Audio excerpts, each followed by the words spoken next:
Next प्रश्न है, serum कहलाता है। सीरम क्या होता है बेटा? फाइब्रिनोजन रहित प्लाज्मा। ब्लड जो होता है, ब्लड के दो पार्ट होते हैं, कॉर्पुसेल्स और प्लाज्मा। कॉर्पुसेल्स कलिकाएँ भी 3 टाइप की होती हैं, आरबीसी, डब्ल्यूबीसी और प्लेटलेट्स। बेटा इनमें फाइब्रिनोजिन होता है जो थक्का जमाता है, उसके समेत प्लाज्मा, फाइब्रिनोजिन प्रोटीन और प्लाज्मा मिलाकर जो प्राप्त किया जाता है उसे सीरम कहते हैं। ऊपर ऊपर जब कण अलग कर लिए जाते हैं अपकेंद्रण विधि द्वारा, ब्लड के सारे कणों को अलग किया जाता है। उन कणों में उनके डेंसिटी के हिसाब से, घनत्व के हिसाब से, कणों में अलग कणों के हिसाब से चेक किया जाता है और प्राप्त किया जाता है सभी को। अगला सवाल है, रेजिन किस पौधे का उत्सर्जित पदार्थ है? रेजिन बेटा चीड़ जो पहाड़ों पर पाया जाता है, उनमें छेद करके, पियर्सिंग करके उनमें एक बर्तन लटका दिया जाता है और तेल निकलता जाता है जो रेजिन कहलाता है। उसके ज़रिए दरवाजे पे पेंट किया जाता है, लकड़ी के दरवाज़ों पे काफ़ी यूज़ होता है। जल तथा लवणों का परिवहन हमेशा होता है एक दिशीय, हमेशा नीचे से ऊपर की ओर जाते हैं जाइलम के द्वारा। जल और लवणों का परिवहन कहाँ होता है? हरे भाग में होता है और एक दिशीय होता है, हमेशा ऊपर की ओर। ब्रेन हेमरेज का मुख्य कारण है। ब्रेन हेमरेज क्या होता है बेटा? ब्रेन हेमरेज दिमाग जो अटैक होता है, प्रेशर पड़ के, दबाव पड़, हेमरेज कहते हैं। हाइपरटेंशन, ब्लड प्रेशर हाई हो। मुख गुहा में आहार के कौन से भाग का भोजन होता है? मुंह में आहार कौन सा होता है? मैंने कहा था स्टार्च या कार्बोहाइड्रेट का होता है, क्योंकि कार्बोहाइड्रेट के जब इकट्ठा हो जाता है ग्लूकोज, कार्बोहाइड्रेट के सरल रूप में ग्लूकोज जब इकट्ठा होता जाता है तो स्टार्च के रूप में बदल जाता है। जैव प्रक्रम के अंतर्गत कौन आता है? जैव प्रक्रम सभी होता है, पोषण भी होता है, शोषण भी होता है और सर्जन भी होता है। वो प्रक्रम जिसके द्वारा जीवन संभव हो, जीवन बच सके, उसे जैव प्रक्रम कहा जाता है। अमाशय में अनपचे भोजन को क्या कहते हैं? काइम कहते हैं बेटा। जो भोजन नहीं बचता है, काइम के रूप में गुदा द्वारा बाहर निकाल दिया जाता है। टॉयलेट में जाकर आप स्टूल या पू को बाहर निकालते हैं या गंदगी को बाहर निकालते हैं। अनपचे भोजन को काइम कहा जाता है। ये बड़ी आंत में भेजकर वहाँ से गुदा द्वारा बाहर निकाल दिया जाता है। आमाशय के आगे के भाग को क्या कहते हैं? आगे के भाग को, अगर भाग को कार्डियक कहते हैं। फुंडिक एपिग्लोटिस तो नहीं कहते हैं, पाइलोरिक नहीं कहते हैं। कार्डियक तो बेटा कार्डियक तो हार्ट से मतलब होता है, हृदय होता है कार्डियक। पाइलोरिक थोड़ा कन्फ्यूज़न है। एपिग्लोटिस ढक्कन होता है जो सांस वाला होता है ऊपर की ओर। फुंडिक भी लंग्स से रिलेटेड है। कन्फ्यूज़न है बेटा सवाल को, बेटा काट दो सवाल को, मैं अभी कंफर्म करके बताऊँगा।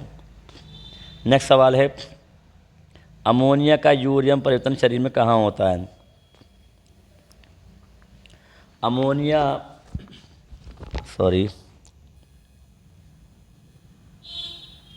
अमोनिया का यूरिया में परिवर्तन शरीर में कहाँ होता है? बेटा यकृत में, लीवर में। मैंने कहा जो जिस्म होते हैं उसमें अमोनिया का सूत्र पता ही आपको। अमोनिया सूत्र होता है NH3 और यूरिया का सूत्र होता है NH2CO NH2, फार्मूला याद रहेगा। ये यूरिया वही होता है जो खेतों में डाला जाता है खाद के रूप में। यह अमोनिया बदल जाता है यूरिया में यकृत में जाकर। ये यकृत से निकलकर फिल्टर करके ब्लड के द्वारा यूरिन में बदला जाता है और किडनी में भेज दिया जाता है। किडनी से यूरेटर में और यूरेटर के ज़रिए पेशाब के ज़रिए निकाल जाता है। भोज्य पदार्थों परिवहन किसके द्वारा होता है? बार बार वही सवाल आ रहा है, फ्लोएम द्वारा होता है। प्राणहरित का मुख्य कार्य क्या है? हरे रंग का क्या कार्य है? प्रकाश ऊर्जा को अवशोषित करना। ऑक्सीजन मुक्त करने का कोई मतलब नहीं, CO2 मुक्त करना नहीं है, जल का अवशोषण करना नहीं है। प्रकाश ऊर्जा को सोखता है प्राणहरित, क्लोरोफिल, और उसके द्वारा प्रोटॉन उत्पन्न करके वाटर से H पॉजिटिव और H नेगेटिव अलग करके क्रिया का स्टार्टिंग करता है। प्रकाशीय मुख्य उत्पादन में कौन सा है? ग्लूकोज। अमाशय में कौन सा अम्ल स्रावित होता है? HCl। सब पता है आपको। अमाशय में HCl हाइड्रोक्लोरिक अम्ल जो बहुत प्रबल अम्ल है। 3 ही प्रबल अम्ल हैं, H2SO4, HCl, HNO3। ये तो नाइट्रस एसिड है, ये तो दुर्बल अम्ल है।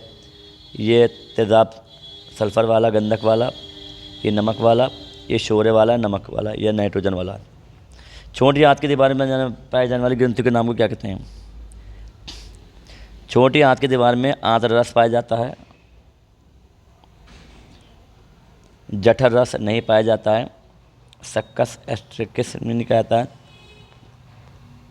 इस स्राव को आंत्र रस कहते हैं। आंत्र रस मिस्प्रिंट, जठर रस, बाइल जूस आंतों में नहीं होता है। किण्वन के लीवर में होता है। फिर एटीपी का निर्माण होता है बेटा, 38 अणु का निर्माण होता है एटीपी का। या अपना विक्रिया याद हो गया आपको, सब याद होगा कि 38 अणु होते हैं किण्वन फर्मेंटेशन के अंतर्गत। पादप में उत्सर्जन मुख्यतः द्वारा किसके द्वारा होता है? रंध्र छेद से पानी का होता है, वात रंध्रों से भी होता है। तरुण तने में क्या होता है?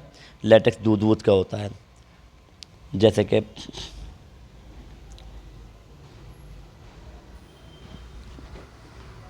इनमें से कौन प्रकाश स्वपोषी है? बड़ा बचकाना सवाल है। स्वपोषी वो होते हैं जो अपने भोजन खुद बनाते हैं। सभी हरे पौधे एवं कुछ शैवाल।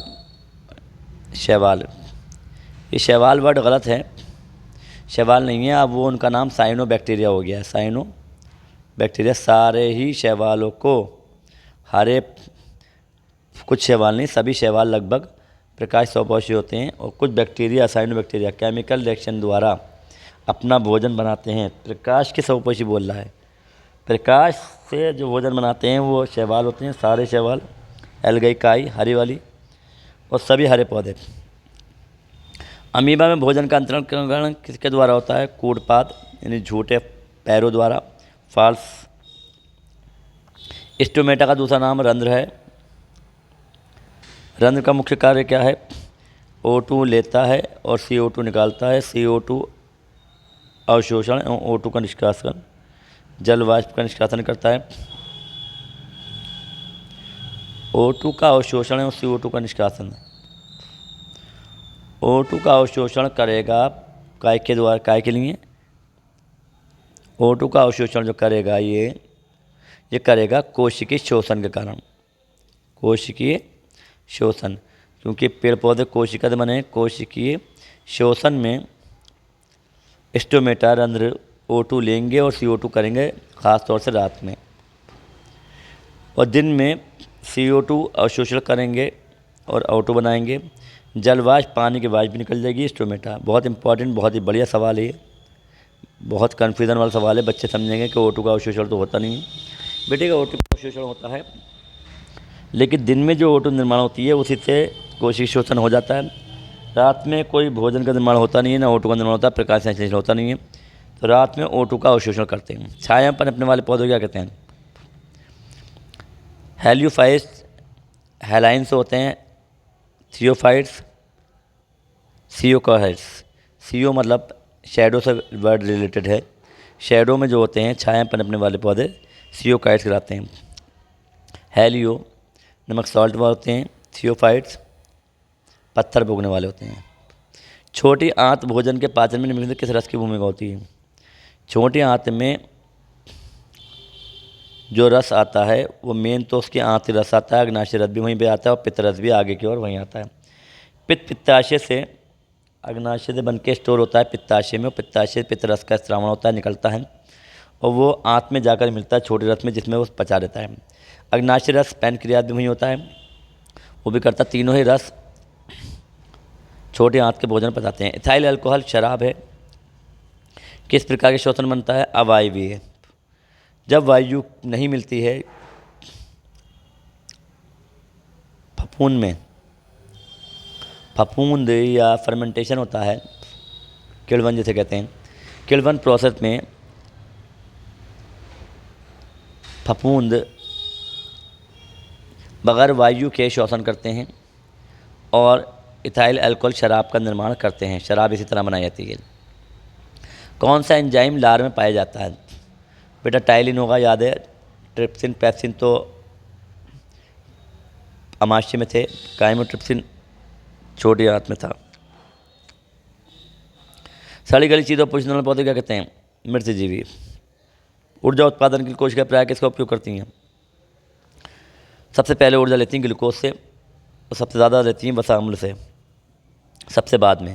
लेकिन वसा से वसा अम्ल, सॉरी वसा ही नहीं है, वसा अम्ल है, ग्लूकोज से लेती हैं ऊर्जा, वसा नहीं है, वसा अम्ल है। मृतजीवी पोषण भोजन का पाचन कहाँ होता है?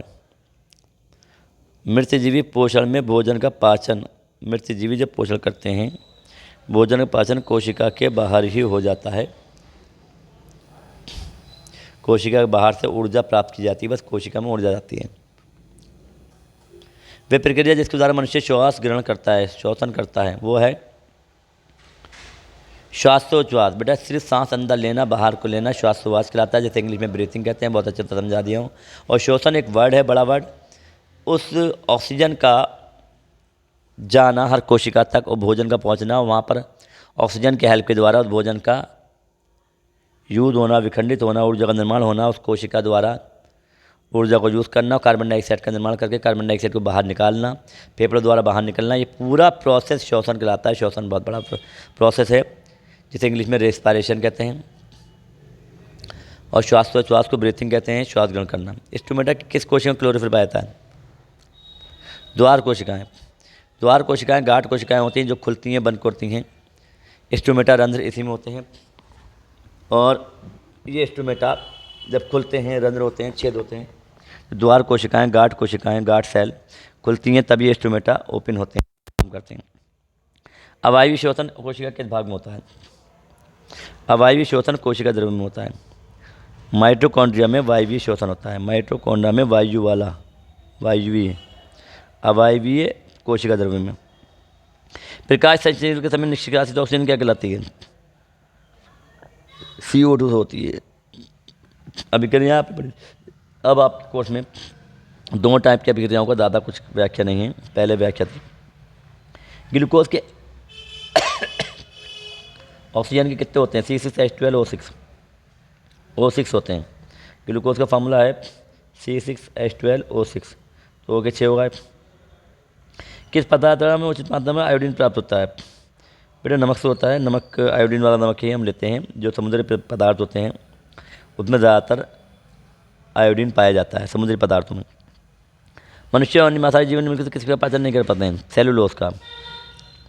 कोशिका भित्ति जो कोशिका होती है किसकी? पादप की, पेड़ पौधों की कोशिका के ऊपर झिल्ली अंदर होती है, और झिल्ली, ये झिल्ली है, इसके मोटी सी पदार्थ होता है, जैसे बोलते हैं मोटी सी परत पाई जाती है, जैसे कोशिका भित्ति, ये सेल वॉल कहते हैं, ये सेलुलोज की बनी होती है। निम्न में से ये हमारा भोजन पाचन करती हैं, शाकाहारी में पाया जाता है। निम्न में से परजीवी पादप का उदाहरण क्या है? परजीवी जो दूसरे जीवन पर रहता है। कसकुटा बहुत हैं परजीवी पादप, अमरबेल है, ठीक है, कसकुटा है, बैक्टीरिया कोई परजीवी नहीं है, विषाणु परजीवी नहीं है, फफूंदी पादप नहीं है। फफूंदी परजीवी तो है लेकिन पादप की श्रेणी में नहीं आता है। 100 पोषी पोषण के लिए आवश्यक है कार्बन डाइऑक्साइड भी चाहिए, सूर्य प्रकाश, क्लोरोफिल सभी चाहिए। कौन पोषण की विधि है? 100 पोषण भी होता है और पर पोषण भी होता है, श्वसन पोषण नहीं है। रसायन 100 पोषण के अंतर्गत मुख्यतः कौन से आते हैं? मैंने कहा आहारित बैक्टीरिया, साइनो बैक्टीरिया कहते हैं। क्या कहते हैं? साइनो बैक्टीरिया, जिसे पहले नीले हरे शैवाल कहा जाता था, नीले, बाद में पहला शैवाल नहीं है, ये बैक्टीरिया हैं, तो इनको साइनो बैक्टीरिया कहा जाता है। इनका नीले हरे शैवाल भी बोल सकते हैं। आंत्र रस कहाँ से स्रावित होता है? कहाँ से निकलता है बेटा? छोटे आंत में होता है, उसकी लाइनिंग परत में पाया जाता है। पित्त इस भोज्य पदार्थ का विखंडन करता है। पित्त वसा, पित्त जो है, पित्त से पित्तरस निकलता है, वसा का इमल्सीकृत वसा का विखंडन करता है। पायसीकरण है, इमल्सिफिकेशन आ गया। पायसीकरण वही है, वसा के बड़े बड़े अणुओं को सरल छोटे छोटे ड्रॉपलेट मैंने छोटे छोटे अणु ड्रॉप की तरह बदल देना। जठर रस, गैस्ट्रिक जस और अम्लता किसके कारण होती है? बेटा हाइड्रोक्लोरिक अम्ल, देखो जठर रस आ गया, पेट में पाया जाता है, वो सवाल गलत था। जठर रस पेट में ही पाया जाता है, आमाशय में। एसिडिटी, अम्ल हाइड्रोक्लोरिक अम्ल होता है, पेट में आमाशय में जठर रस अम्ल हो जाता है इसकी वजह। प्रांकुर विरगुली या दीर्घरोम कहते हैं, बड़े बड़े उंगलियों की तरह परिवर्त पाए जाते हैं, उभार परिवर्त और उभरे हुए का मुख्य कार्य क्या है? पाचित भोज्य पदार्थ का सोखना। ये बड़ा एरिया बनाते हैं, एरिया बड़ा हो जाता है और एरिया बड़ा होकर सोखते हैं, ना तो निष्कासन करते हैं, ना स्थानांतरण करते हैं, ना ही भोज्य पदार्थ का पाचन करते हैं। पाचन नल होता है, पचे हुए भोजन को सोखते हैं। निष्क्रिय पैप्सिनोजन के सक्रिय पैप्सिन में कौन बदलता है? पैप्सिन का जो एंजाइम्स है निष्क्रिय होता है, पैप्सिनोजन कहते हैं उसको। पैप्सिन में बदलने का कार्य हाइड्रोक्लोरिक अम्ल कहता है। हाइड्रोक्लोरिक अम्ल उस पर जाकर एक्शन करके उस पैप्सिन को इस तरह करता है, कन्वर्ट करता है कि प्रोटीन को पचा सके। पैप्सिन सामान्यतः प्रोटीन को नहीं पचाएगा अगर ऐसे डालोगे, जब तक कि उस पर हाइड्रोक्लोरिक अम्ल निष्क्रिय पैप्सिनोजन नाम के पदार्थ पे हाइड्रोक्लोरिक अम्ल जब मिलता है तो पैप्सिन बदल जाता है। पैप्सिन ही प्रोटीन का पाचन करता है। पाचन का उद्देश्य क्या है? सरलता में करना, अवशोषण करना, भोजन प्राप्त करना, सभी। दंत क्षरण, दांतों का नुकसान कैसे होता है? दांतों का नुकसान, दांत का टूटना, ना दांत की सफाई करना, ना डेंटाइन और एनिमल का क्षतिग्रस्त। एनिमल सबसे ऊपर पदार्थ है और डेंटाइन उसके बीच का। दांत अगर ऐसा होता है तो ये परत एनिमल कहलाती है और इससे अंदर की परत क्या होती है? डेंटाइन होती है।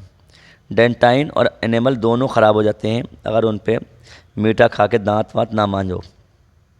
ग्लूकोज हल्के हल्के एसिड में बदल जाते हैं और दांत का नुकसान करते हैं। दांत के एनिमल को मृदुकरण कैसे हो जाता है? भोजन द्वारा उत्पन्न अम्ल से, जीवाणु द्वारा उत्पन्न अम्ल से, टूथपेस्ट से। टूथपेस्ट सफाई होती है, भोजन अम्ल उत्पन्न करता ही नहीं है, अम्ल सीधा पेट में चला जाएगा, लेकिन जीवाणु जो मुंह में दांतों में बचा हुआ भोजन होता है उसको अम्ल में कन्वर्ट कर देते हैं और उस अम्ल से मृदुकरण हो जाता है, मुलायम हो जाता है दांत। दंत प्लाक, और यही हल्के हल्के दांतों पे जमा हो जाते हैं जिन्हें कहते हैं दंत प्लाक। मुंह के खाने वाले कणों और जीवाणु उसको हल्के हल्के परत बना के इकट्ठा करते हैं। पेप्टिक अल्सर क्या होता है? पेप्टिक माने पेट में अल्सर हो जाते हैं, पेट में खराशें हो जाती हैं अगर बहुत टाइम में भूखे रहने से, लंबे टाइम तक। इनमें स्वपोषी कौन है? हरे पौधे। पौधे प्रकाश कैसे बनाते हैं? कार्बोहाइड्रेट को या ग्लूकोज को। चलिए बेटा 100% हो गया।